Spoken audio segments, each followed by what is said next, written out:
Assalamu alaikum. I am from Karachi Tuitions Group and we are back with another video.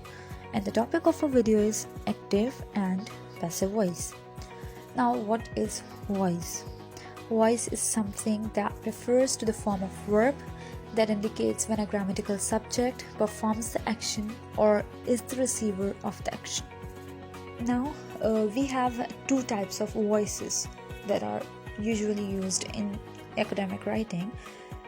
Number one is active voice and the other is passive voice. So, what is active voice? When a sentence is written in the active voice, the subject performs the action, whereas the passive voice is the voice in which subject receives the action. Now we are going to discuss that which one is more usually used in academic writing.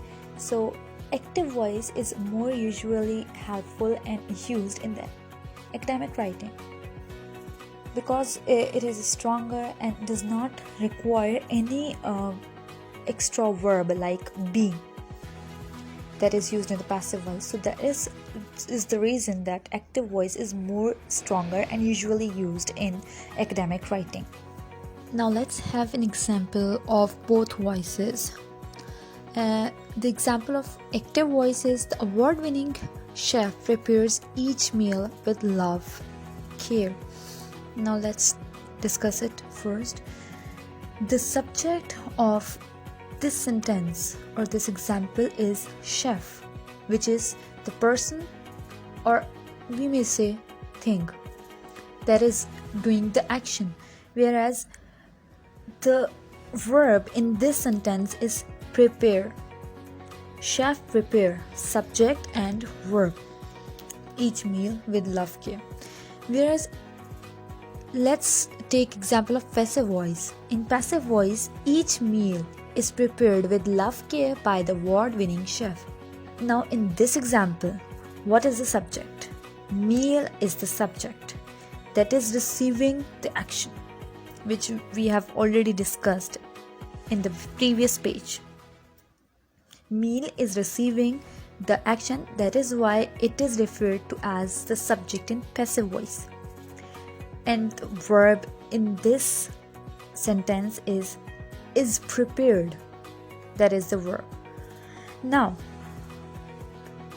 the difference is object of active sentence, that is meal.